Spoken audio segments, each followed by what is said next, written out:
Bonjour amis traders, bienvenue dans cette vidéo. Aujourd'hui, vous avez été nombreux à me demander une stratégie sur l'euro-dollar. Alors, je vais vous proposer une stratégie bien spécifique sur le price action.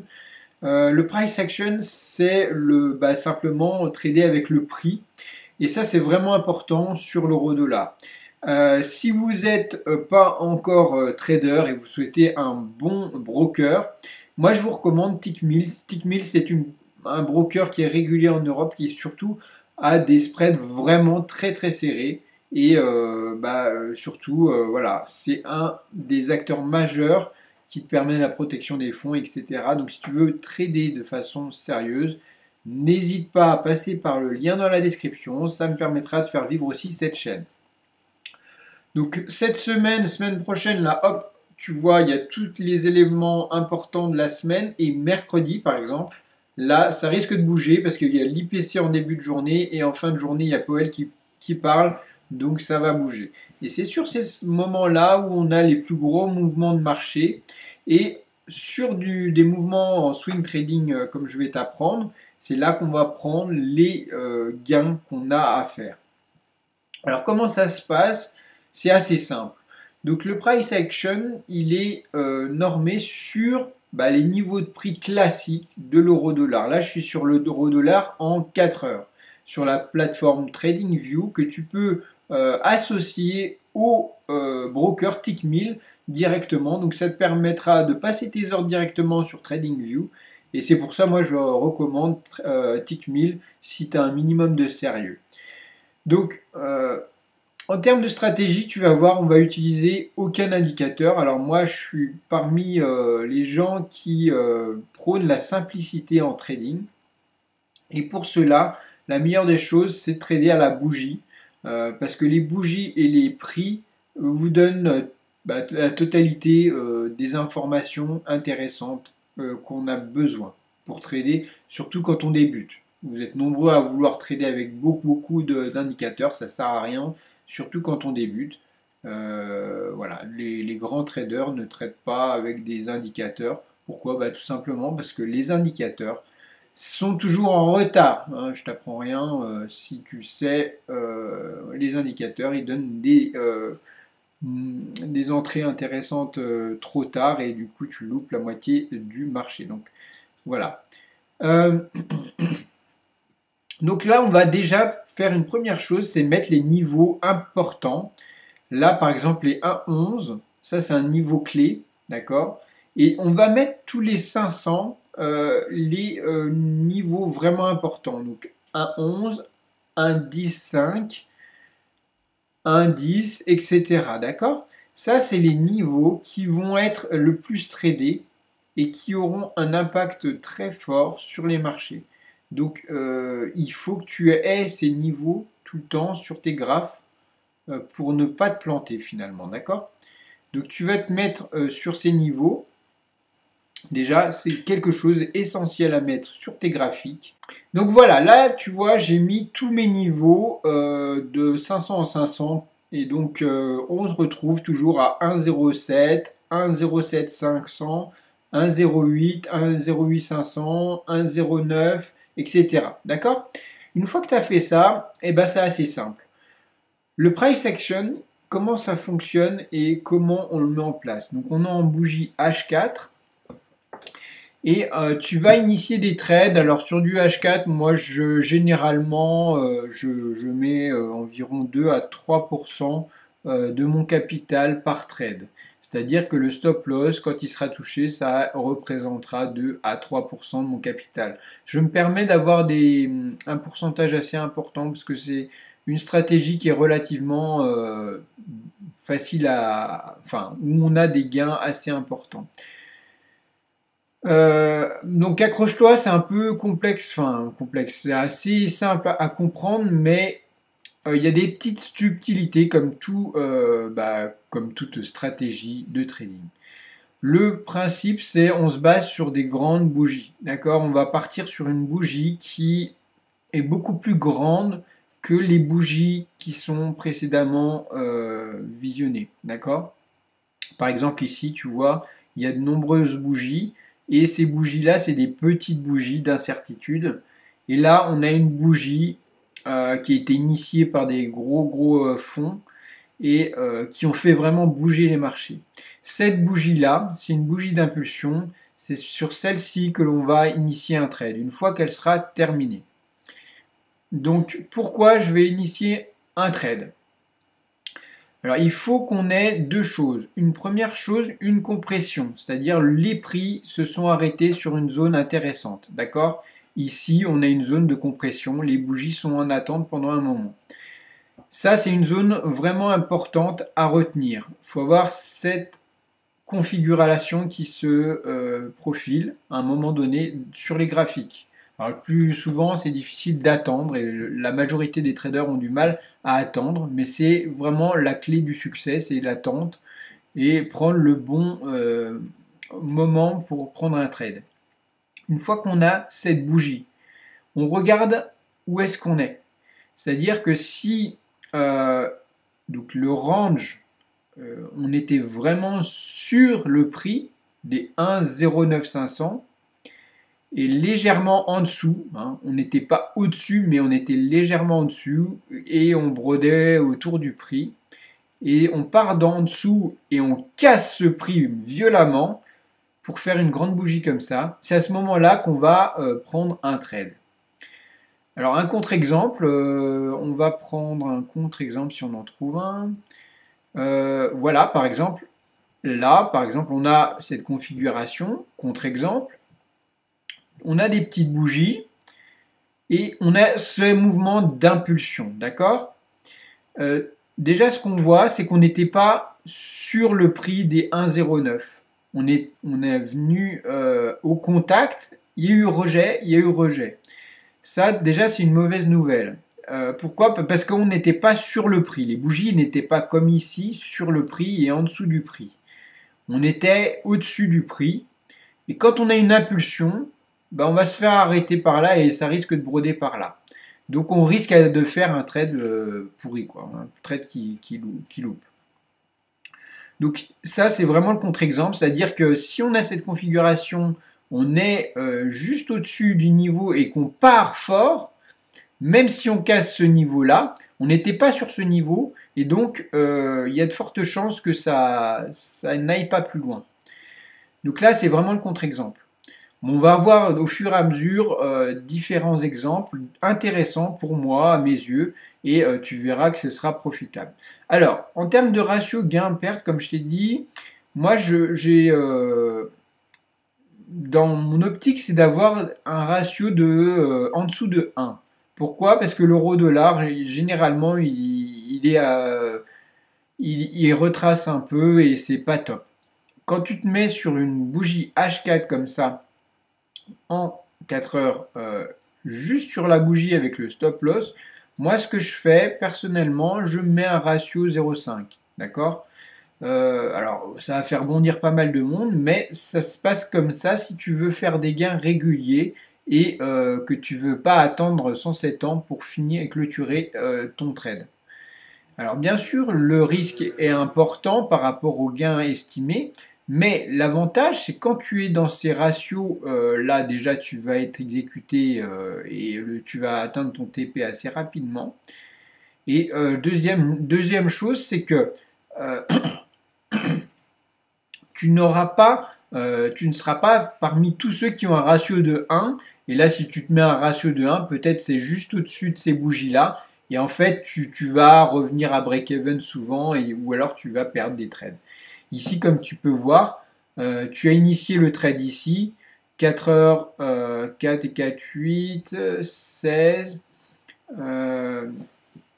En environ une journée, tu as ton trade qui est fini et tu as ton gain. Donc moins de 24 heures, ce qui te permet d'éviter les frais overnight, etc. Donc voilà. Donc la stratégie, c'est tu as cette bougie à la clôture, tu prends ton trade à l'achat, tu mets ton stop juste en dessous de la grande bougie, en dessous de la mèche de la grande bougie, et tu fais un rapport de 0,5. Et tu gagnes, voilà. Donc ici, est-ce qu'il y avait trade? Non. Pourquoi? Parce qu'on n'a pas une grande bougie, des petites bougies avant. Ici, qu'est-ce qui se passe? On peut voir qu'on a un prix, d'accord? Le niveau supérieur est là, le prix des 1,15 est là, 1,11,5 est là. Donc on est sur le prix des 1,11. 1,11, on est au-dessus du prix, d'accord?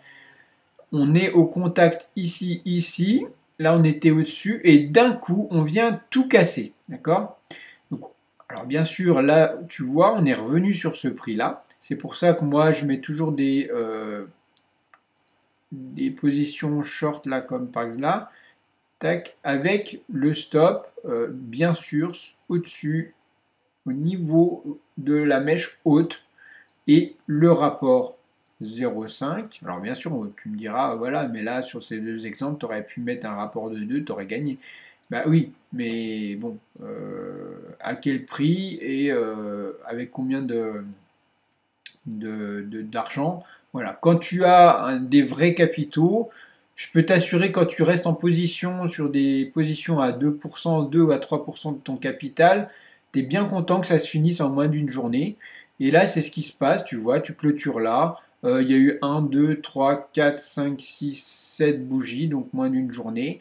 Tu es tranquille et tu as fait ton gain. Donc on rappelle, on est au contact de ce niveau, des bougies plus petites que avant et beaucoup plus petites que la grande bougie que l'on a là. D'accord? Bougie d'impulsion, paf, on prend le trade avec le stop et take profit. On ne se met pas en break-even ni quoi que ce soit, ça sert à rien. Le TP va être atteint assez rapidement, donc on laisse courir ses gains et pertes jusqu'à atteindre le stop loss ou le take profit. Donc là, alors là, il n'y a rien à faire, hein, d'accord? Là, quand on a une bougie d'impulsion comme ça, on a des bougies qui sont pas en range, des bougies qui ne font que descendre, on n'était pas sur un niveau, ça ne nous intéresse pas. Ici, est-ce qu'il y a trade? Là, est-ce qu'il y a une grosse bougie d'impulsion? Non, vous voyez qu'il n'y a rien de... C'est toutes les mêmes, donc pas de problème.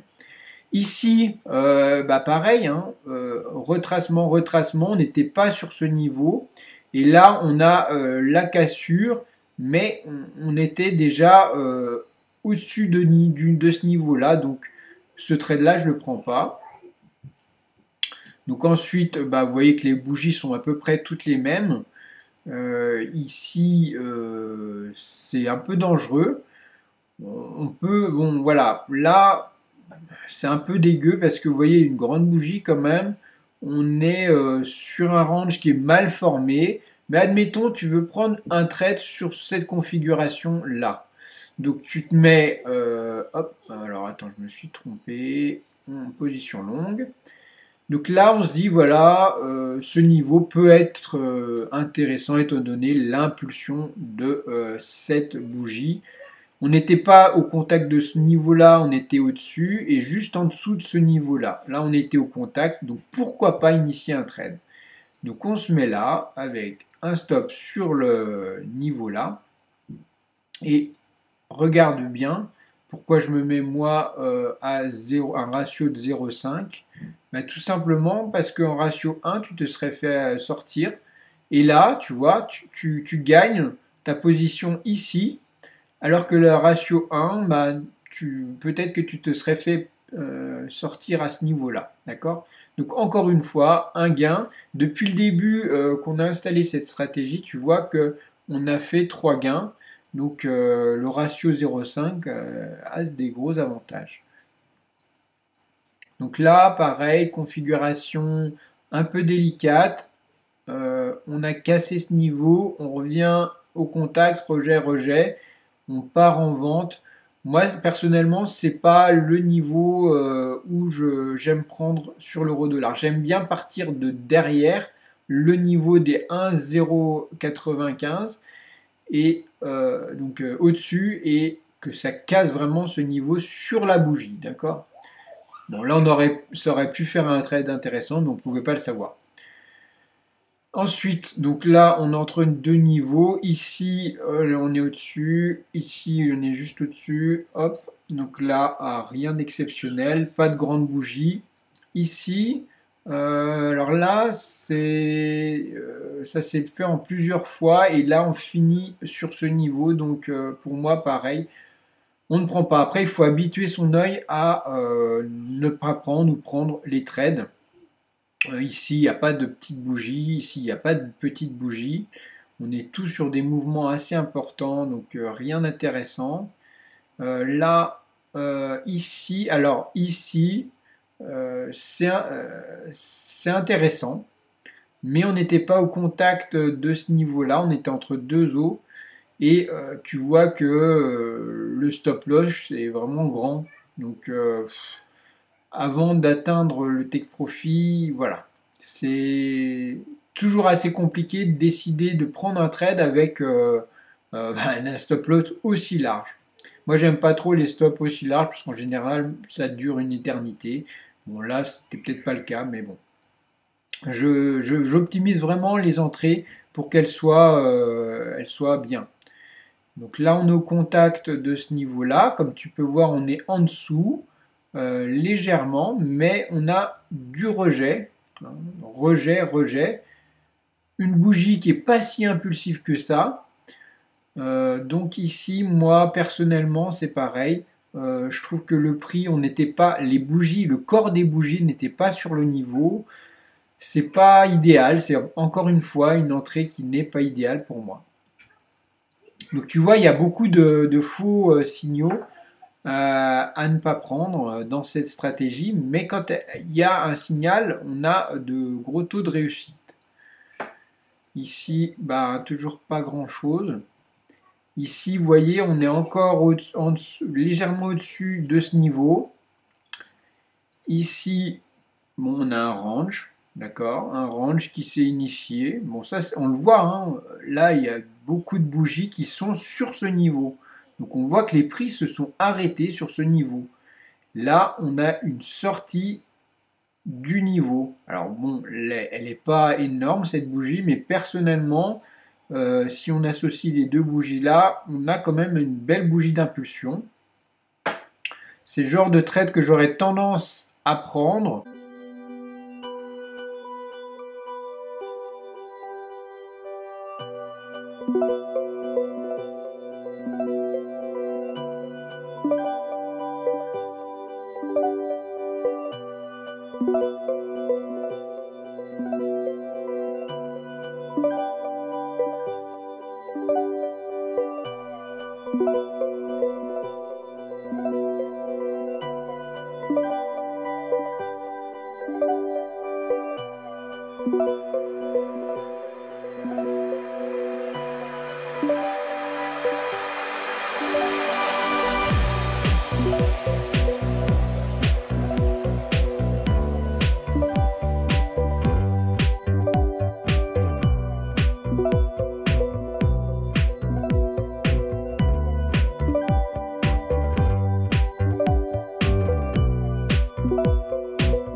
Donc pour faire un récapitulatif de cette stratégie, alors je ne dis pas que c'est la stratégie qui marche le mieux, mais c'est une stratégie qui fonctionne sur du H4. On a fait 1, 2, 3 gains, 4 gains, 5 gains, une perte. Donc 5 gains, une perte, sachant qu'une perte vaut 2 gains, bah on a encore 3 gains, on a qui serait opéré depuis le 20 décembre jusqu'à maintenant. Donc 9% sur 3 mois, c'est pas mal. Ça nécessite peu de trades, il y a peu d'occasions vraiment intéressantes. Il faut juste sélectionner les trades avec un fort taux de probabilité. Comme vous pouvez voir, ça vient pas tous les jours. Et ces trades-là, il ne faut pas hésiter à les prendre quand on les voit. Donc, après, il faut affiner son œil pour avoir vraiment ce regard sur les cours et le niveau idéal. Comme on peut voir ici, ça c'est vraiment le scénario idéal où on a des bougies qui commencent à se tasser, à ranger et une impulsion haussière ou baissière, une grosse impulsion qui fait que on va pouvoir prendre un trade à l'achat. Et ici, on prend un take profit à 0,5 et un stop à ce niveau-là. Donc voilà, j'espère que cette petite stratégie t'aura permis un petit peu d'avancer dans ton trading. Il existe énormément de stratégies. Ça, c'est une stratégie plutôt swing trading, day trading, swing trading. Pour débuter, je rappelle à tous, on débute sur des unités de temps assez longues. Ça permet tout simplement de digérer les pertes quand il y en a et aussi de prendre ses gains quand on doit prendre ses gains et un peu faire descendre l'euphorie qu'on a sur ce gain. Donc n'hésite pas à liker cette vidéo, partage-la si tu as envie de partager à tes amis, etc. une stratégie qui fonctionne.